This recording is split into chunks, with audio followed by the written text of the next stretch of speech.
really, really pleased to be joined by a dear friend and colleague, Mr. Greg Fisher, who is a coach and a consultant and an author of several books, including his most recently released book, Unleash Your Potential, which we're going to be talking about today. So welcome, Greg. Thanks, Jamie. Great to be here. And Greg, my first question that I wanted to start with, I've got lots of detailed questions and comments on the book itself, as you can see by the plethora of post-it notes I've got in it. But I just wanted to start by asking you, what inspired you to write this book? Like, why this book and why now? Yeah, it's a great question. Um, really, this is something that's been in the work for over 20 years. When I first picked up Stephen Covey's 7 Habits of Highly Effective People, there's specific quotes that resonated with me from reading the book and listening to the CDs and things. So quotes had kind of, for more than 20 years, been a thing for me. I remember having a little window on my office beside the door when I worked in the grocery business, and I would tape up like a quote of the week. And I think I was the only person in an office of like 400 people that had such a thing on their window. But um, rallying around the power of what a quote can do for somebody. Well, it's a really Um, interesting point. I'm sorry to interrupt, but I didn't yeah, make go the for it. point when we started. The book, which is it's quite brilliant. It's organized around about, I'm going to say, 30 or about 35 55, 55 55. 55 quotations from various people, including yours truly, actually, and yourself as well, and other people who have been very influential in your life, in many cases in my own life. Um, so yeah, it's a quote book, and it's real. I really, really like the format. So anyway, I interrupted. I just wanted to Thank you. clarify Yeah, that for yeah. people. No, appreciate that. And so, and then, you know, probably 2 years ago or so, you were on a program with Mamoon Yusuf called How Rich Coaches Think. Yeah. And so I watched your session on that, and then a number of the other coaches. And there was a lady, Donna Kozik, who I guess her signature program is write a book in a weekend kind of thing. And so I started following her a little bit, and she had this free Facebook Live, 5 books every coach should write. And for the life of me, I can't remember the other 4, but one of them was a quote book. And I'm like, yes, a quote book. I must do that. And a whole year went by, and I'd done. I don't want to say nothing because I was collecting quotes. I'd been collecting quotes for a long time, training with you, and the idea of having a cabinet of curiosities like quotes and stories and collecting things like that. Anyway, when you launched your tribe a little over a year ago, and I was in London when you announced it, I was immediately like, I'm in. And then the second thought was, okay, how am I going to pay for this? And I decided, well, I'm going to finally write my quote book, and I'm going to invite other people to write quote books along with me. So I built a little program and had 7 people join. And now my 3 books and a bunch of other books exist in the universe as a result of just trying to pay the bill for the tribe. But I love that, Greg, because there's so much I love about that story, which is, first of all, you saw something you wanted, and instead of going, how am I going to afford it? You thought about, okay, how can I create the money to pay for it? And Yeah, then you thought about something you wanted to do and that you had some experience of, because you've already written a couple of other books. Um, yeah, and then saw the value inviting other people to come on the journey with you. I just think that's brilliant. That's brilliant. yeah. Thank you. So It was what are some of fun. your discoveries and insights and realizations in the process of writing the book? Because you've had the idea of it for some time, Yeah. but I know from my own experience, when you take the journey of putting pen to paper, a whole new developmental process begins. Yeah.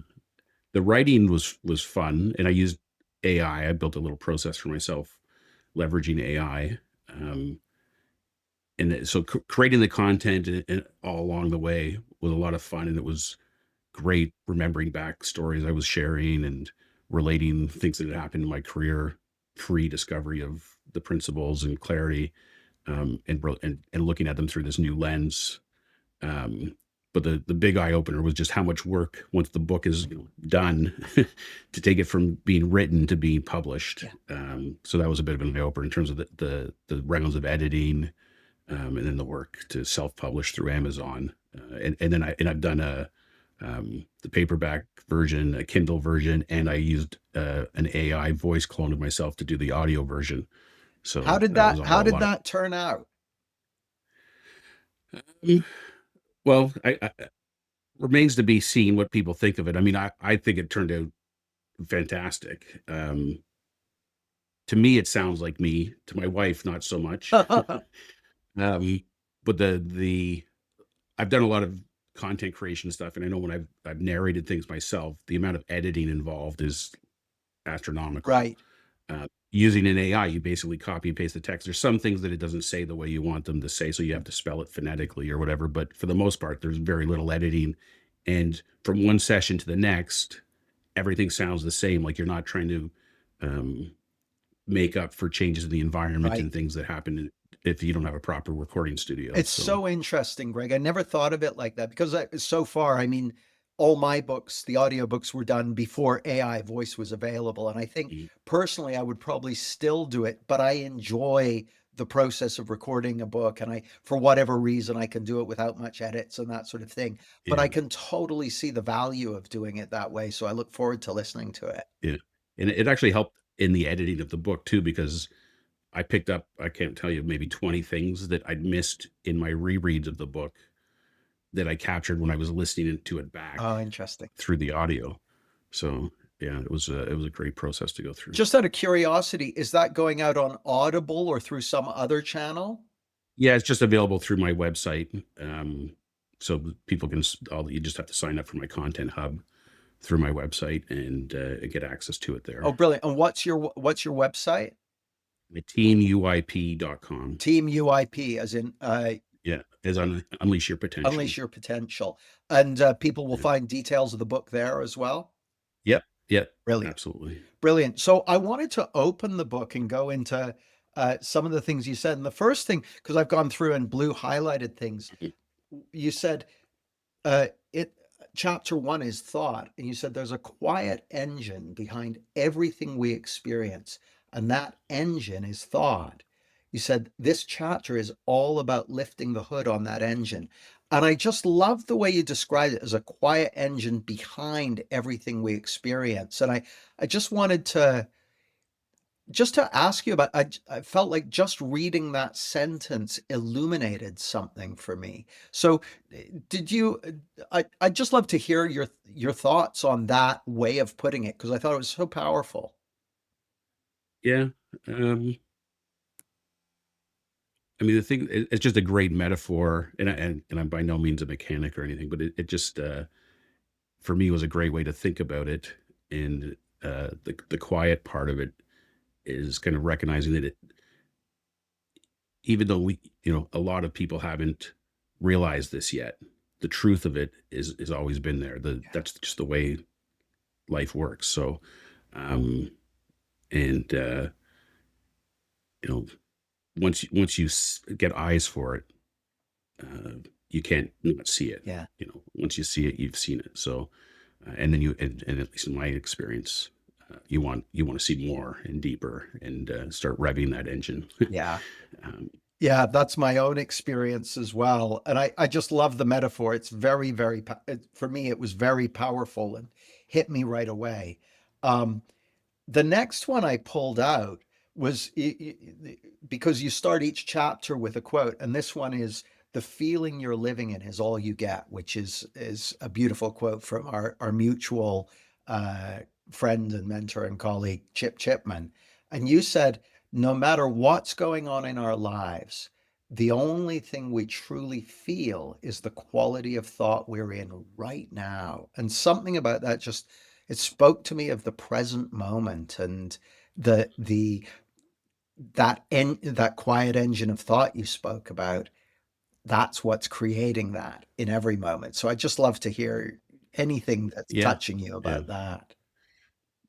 Well, I had the good fortune of spending 6 months with Chip, like once a month on your program, the year before he passed. So, and it's time that I'll cherish forever. But that quote, which you refer to quite frequently, has really um, been one of those core things that has stuck with me through the last few years. Mm. And anytime I find myself in a feeling that I don't particularly like or isn't serving me, um, eventually that quote comes to mind, and then I can make a choice. You know, do I want to be uh, mad or pissed off, or do I want to be something else? I'll give you a funny story. You know, it's fall here in Canada, and raking leaves is like my hobby now. Three big trees on my property, so I'm out raking leaves the other day, and a guy drives around the corner to go on the crescent, and as he turns the corner, he throws garbage out of his window Right. into the road. And I'm like, and I swear he looked like I felt like I looked him like right in the eye, and he did it just to spite me, kind of Right. thing, which of course is probably not the case. But I was just like, who does that? And then for the next 30 minutes, I was out there raking leaves vigorously because I was kind of enraged by this. And that quote came back to me, and it's like, you know, do I want to spend the next X amount of time in a bad mood, like being mad at some stranger, or do I just take a deep breath, go pick the garbage up and put it in the bin and get on with my life? Yeah. And then I went from that to thinking about this person, going like, I wonder what's going on for them. And it brought back a memory for me when I was like 4 or 5 years old, coming out of a variety store with my brother, buying some candy or something. I threw my wrappers on the ground, and some old man was walking by, and he tore a strip off me about littering. And I mean, this is a story I hadn't thought about in 40 something years. And I just thought, oh yeah, maybe that guy never had an old man tear a strip off him for littering, Maybe. and he's just doing what makes sense to him. To him, it made sense to throw his garbage out the window. I Yeah. don't know, but I don't have to feel bad about it. I don't have to let it ruin my day. I mean, that's just a simple example But it's a really using the feeling we're powerful living in. it's a really powerful example, Greg, because I bet everyone can relate to that in one way or Mhm. another. It's a very powerful example.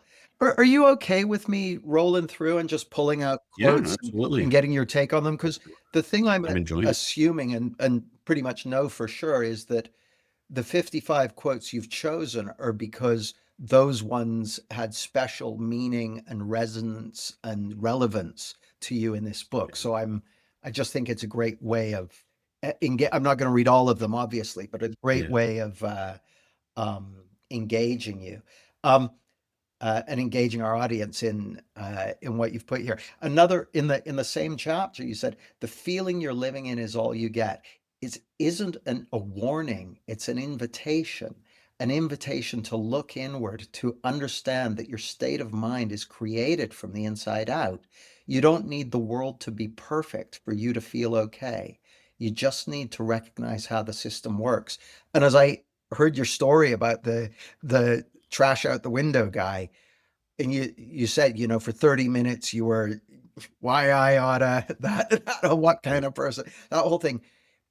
How it looks to me, but I'd love your take on it, is it's the reason that suddenly you went, hang on a second, the feeling you're living in is all you get, because you had an insight in that moment. But is that how it looked to you? I'm like guessing that's what happened, but Yeah. Well, I think the deeper my grounding's gotten over the years, the shorter those time frames are, and the sooner something pops into my head, yeah. whether it's that quote from Chipper or something else that brings me back to, uh, where do you think your feelings are coming from, kind of thing, and like how is this really working? Um, and so yeah, it's a I think just the more you experience that, the more you realize it and see it for yourself. The the the more often it happens, it just becomes kind of like a natural reflex to whatever's going on in your life. Yeah, that's my own experience too, Greg. And it's something I never I I never imagined that it would be on the cards, like Mm. I wasn't looking for something like that. And to realize that we've got that built-in self-correcting system is really incredible. Um, the the next quote that I thought was powerful was a Stephen Covey quote. And actually you and I remember you telling me how if I remember correctly, Stephen Covey in his Seven Habits book was your introduction to the world of, the mind and personal development and that sort of thing. And I remembered how how much it was that for me too. Like very early in my journey, I had the Seven Habits cassette tape and listening to that, Yeah. hearing a story about uh, uh, very much about separate realities, and you don't know what's going on in someone else's world, which I was reminded of when you said the trash out the window story. So Covey said, if you think the problem is out there, that thought is the problem. And you said, we are never stuck because of external circumstances. We're only ever stuck in a misunderstanding about where our experience is coming from. And that really struck me. Anything to reflect about that, Greg? Yeah. Well, that's a great quote because that's one of those quotes that was super meaningful for me before, even though I totally misunderstood Right. it. Because when I first grasped onto that quote, it was like, if you think the problem out there, that very thought is the problem. It was like, okay, well, I don't need to solve like how am I handling it? It's how am I organizing and relating to this experience, that kind of thing. And for me, it was more about, okay, look for solutions within. Mm, Now that I understand the three principles, even the words um, in that quote, think and thought and stuff, have totally different meaning for me than they used to. Um, and it's kind of the realization that the even organizing and relating to something as a problem is an internal um, job. Like it's happening inside of us, relating to it that way. So and it's, I mean, when I think back, there's like, sayings like, one man's problem is another man's opportunity, or stuff like that. yeah, Like there's been signals all along pointing at this kind of truth of it. yeah. Um, and so, yeah, I just having that, Covey's big on paradigms, having the paradigm of solutions and not Mm. problems is a big one too. I remember one of my mentors, Dr. Christina Hall, someone described something as a problem they were really struggling with, and she said, "Oh, how have you been managing to perceive that as a problem until now?" And it like just Mhm. presupposing that's one way of perceiving it. And Yeah. for me, I know if I'm stuck with something, it really looks like I'm onto something, like I'm perceiving this correctly. And Yeah. it's very freeing to realize that no, that's a perception. What that's a perception Absolutely. that you've created, and it's one among many possible ones. I really like this one, Greg, another one from Stephen Covey.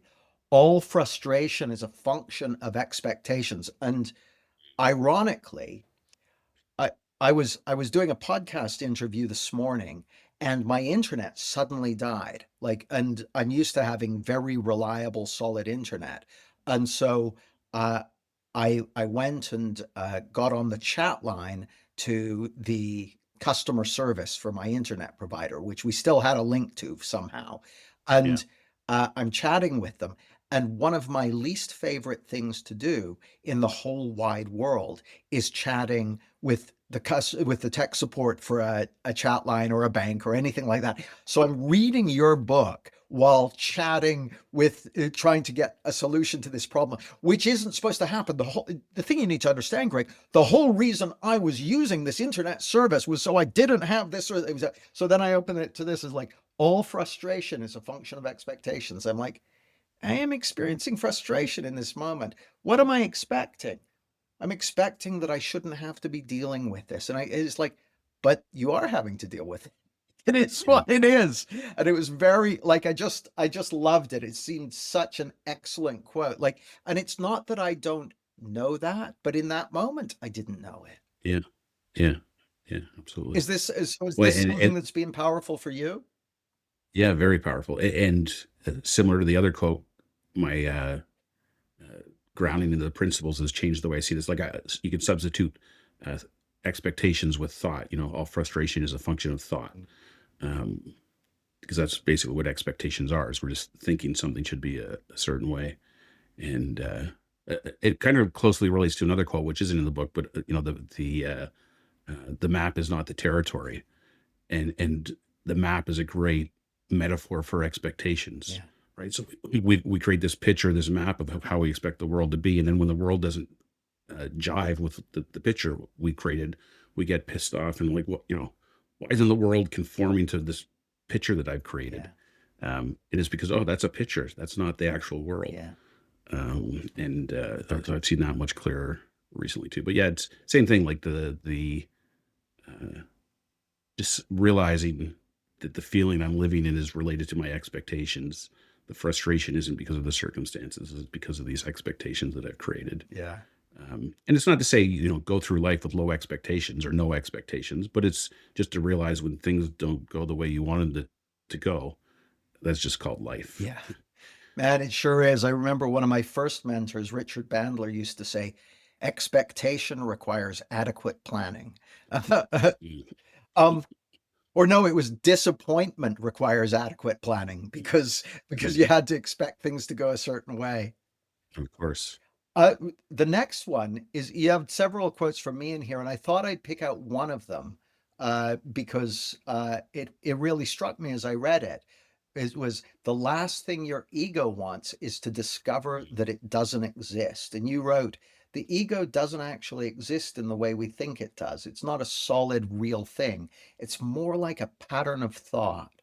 And when we begin to see it for what it is, we start to touch something deeper, quieter, and more true underneath. Is this something that's had an impact for you? Like, I'm guessing all these are because that's why you've included them. Yeah, absolutely, absolutely. Yeah, in I think it's in Second Chance with Sid Banks. He talks a lot about the ego. Mm.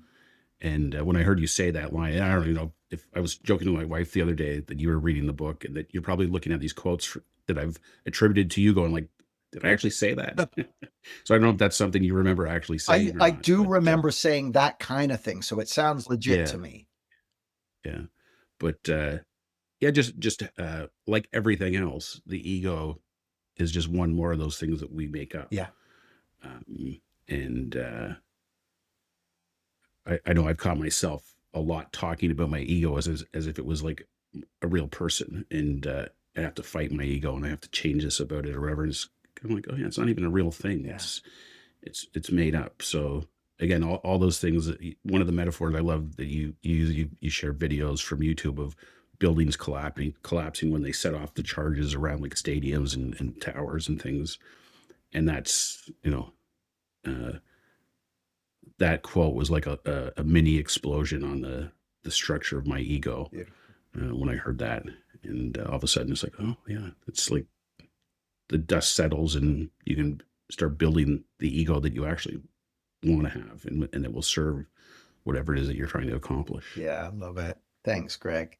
So next one is this is one which people will be used to hearing, but I really wanted to hear your take on it. It was one from Elsie Spittle, and you told a beautiful Mm. story about hearing Elsie speak.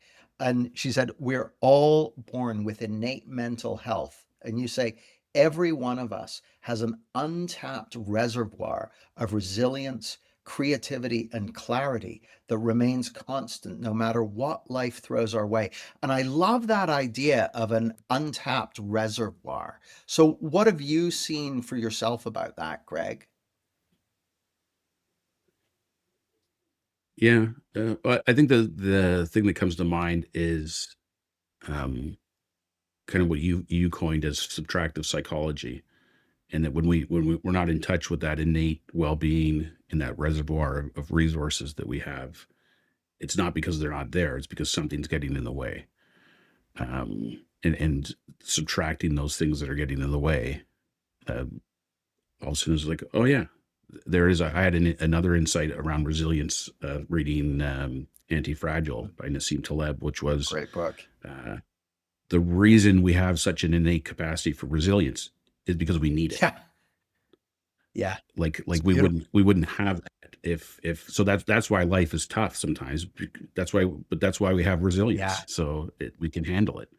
Um, so just the notion that all these things, and when I'm working with clients, um, and I know that that's true for them, it makes all the difference in the world that I can communicate that at every level yeah, to them when they're recounting their misery and their circumstances and whatever they're. And it's not to diminish what they're going through, but it's just I know that underneath all that, when we can get all that stuff out of the way, that resilience and well-being will be there for them. Yeah, and your knowing of that is just such a beautiful gift to give to everyone you come into contact with. Like your clients are lucky to work with you because there aren't that many coaches, therapists, change workers who know that the truth of that to the depth that you do. So yeah, yeah, that's beautiful. That's really beautiful. So from the same chapter, you said, when we see others as whole and resilient, it influences how we interact with them. So that's what you were just speaking to.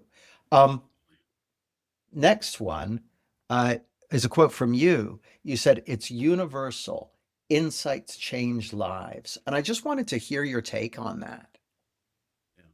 Well, you've asked us this question in the clarity program of what is your philosophy of transformation, and my answer generally is all around insight, Mm, and that um, and that we're all born with similar to this capacity for innate well-being and resilience. The capacity for insight and realization yeah, is also an innate quality that we have. So um, yeah, it's just universal. And when I'm working with people, I don't know what insight they need or whatever that's going to be relevant to them, but I know it's insight yeah, is what we're after.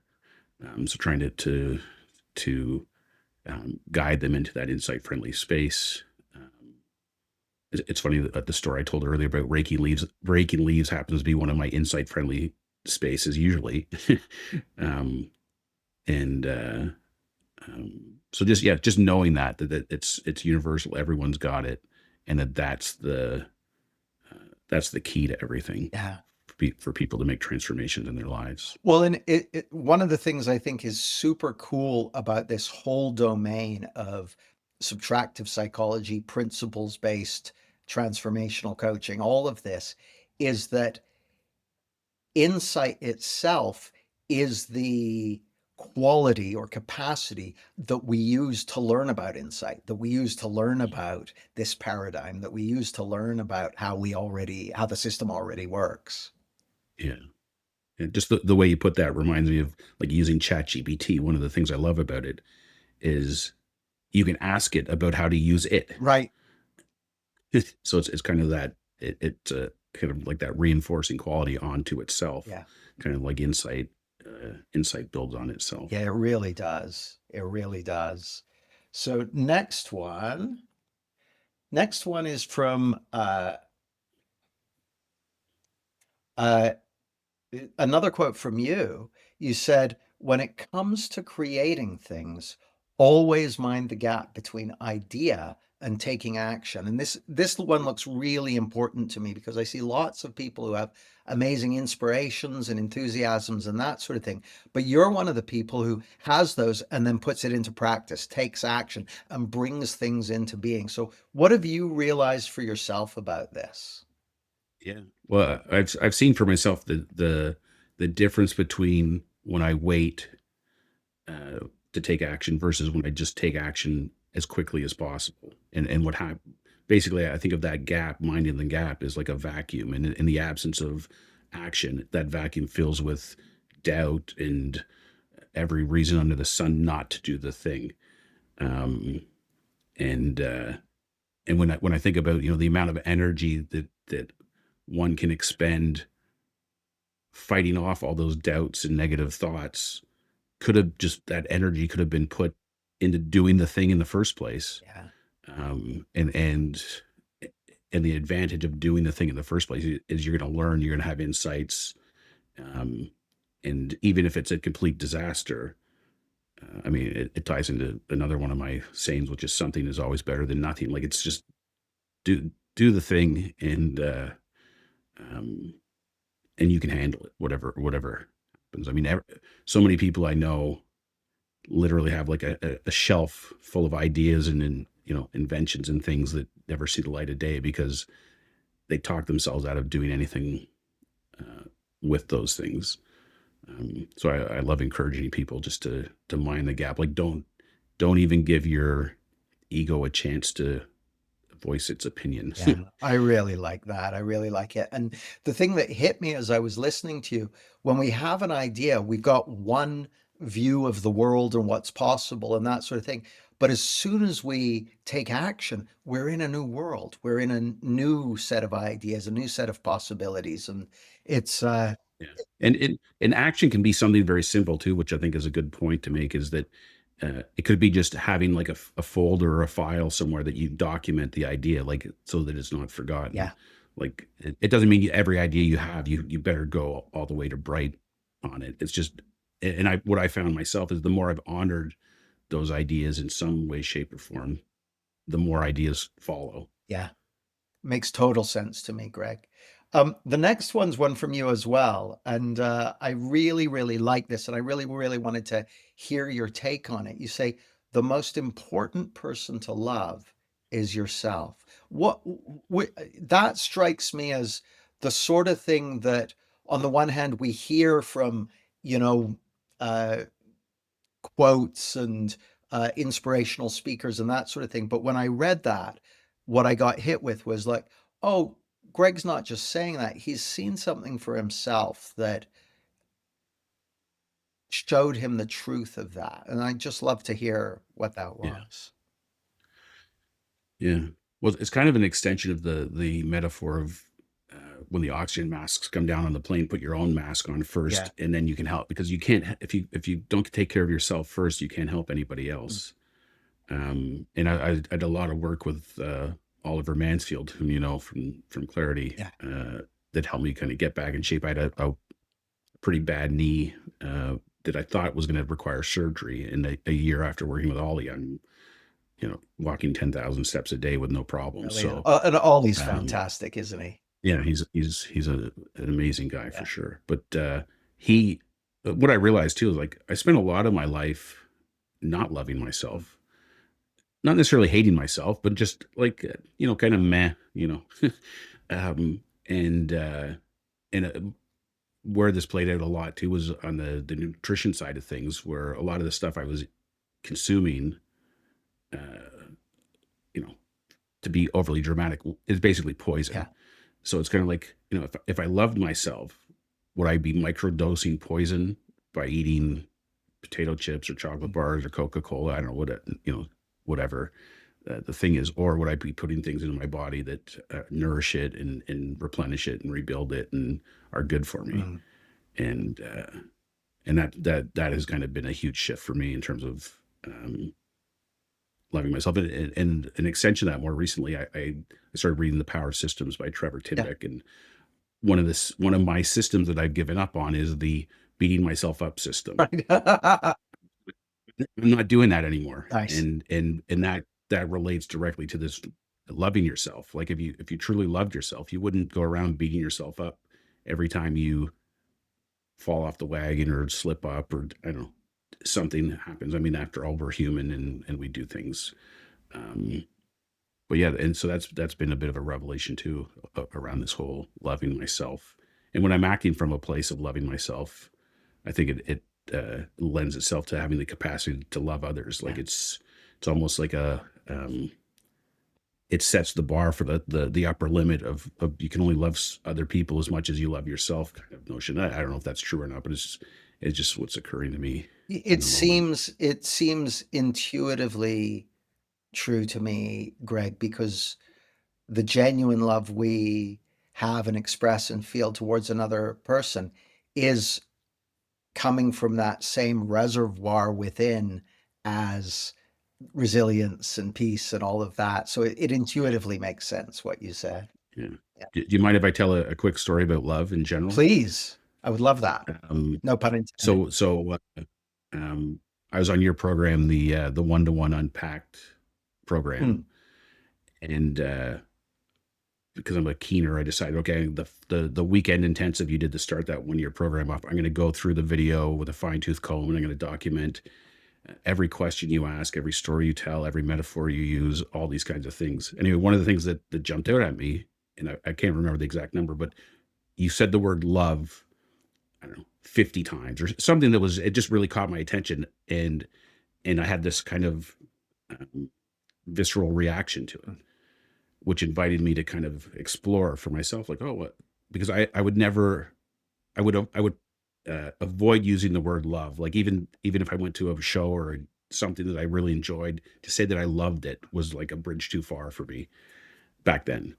Um, anyway, so this whole the fact that I picked up that you had used this word for so many times, and I just was like, I'm going to experiment with that. So I'm going to start telling people when I enjoy something, oh, I love that, or I'd love to hear from you about what you think about my book, or a post, or a video, or anyway.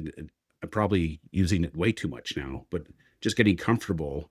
I had a lot of thinking around love Yeah. and the seriousness and the implications of it being misinterpreted, or I don't know, whatever it was. But that all fell away too, and it's just like, yeah, that's so I've kind of reclaimed uh, the usefulness of the word love, and conveying that sense of love to those that I interact with. I really like it, Greg, and you've reminded me of a Sid Banks quote where he said, "It all boils down to love and understanding, and the principles is the most powerful understanding of the mind and who we really are that I've ever come across.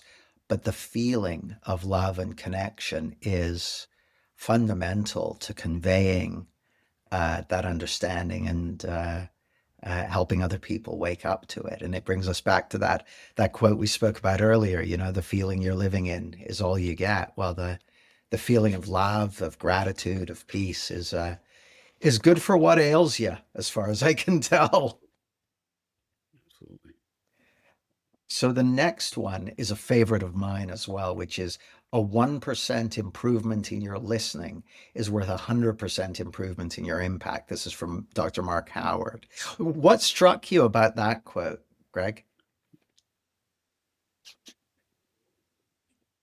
Well, in my experience as a coach, the truth of it is something I experience all the time. That the better I've gotten at listening, in my coaching practice, the better my coaching seems to have, the- and that's measured by the impact that I seem to be having with people. Yeah.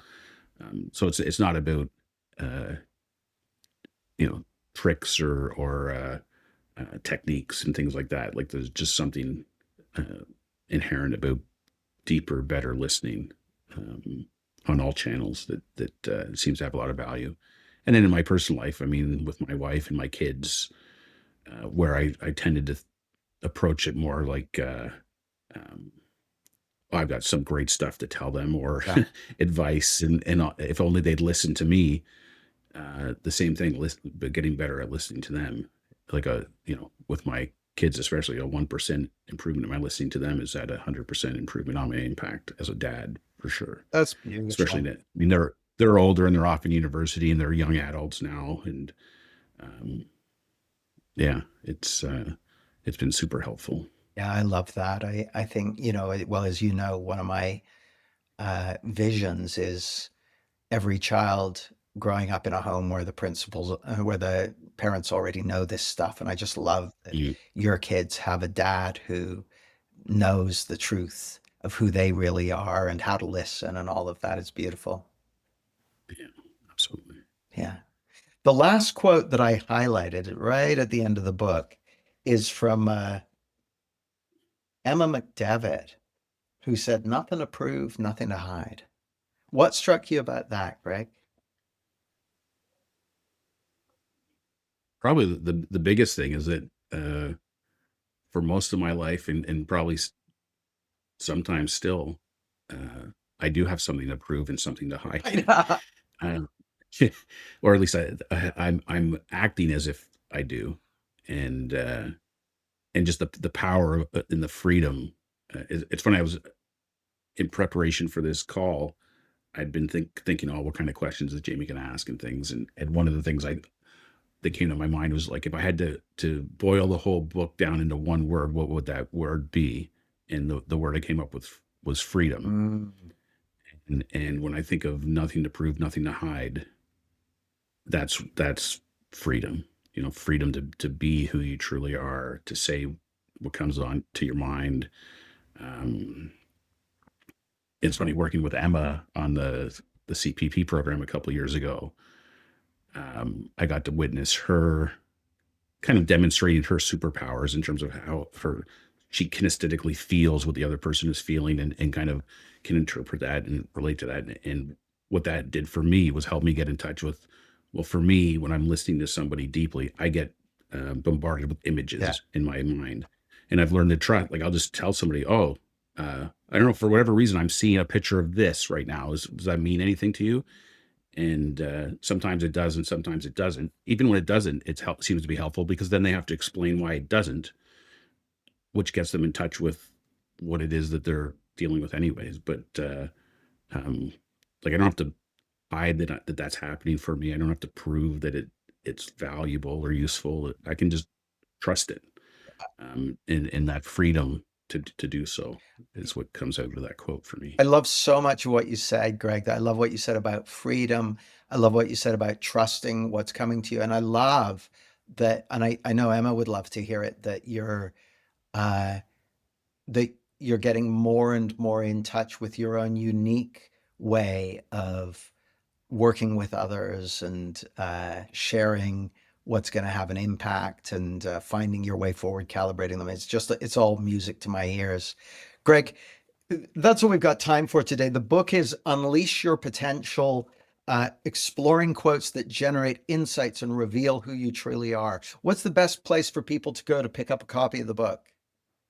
You can find it on Amazon, or you can visit my site, teamuyp.com, and click through, and there's links there to the Amazon book. There's links to the audio book, which is on my site, and a whole bunch of other stuff that I'll be adding as we go forward with the book. Beautiful. And that's Team UYP as in unleashyourpotential.com. Yeah, Thank you and so there's much, QR Greg. codes in the book too that people can scan to get to the same place. Beautiful. Okay. Yeah, Thank you so much for your time. It's great to see you, man, and congratulations on the book. We'll include we'll send out an email with a link to this and everything like that. I can't wait to see what happens as people read it and tap into that reservoir of insight and possibility within them. appreciate your time. It's been a pleasure being here today. Thank you. Yeah, same for me, Greg. This has been great. Bye. Bye. Thanks for your attention. I look forward to seeing you soon.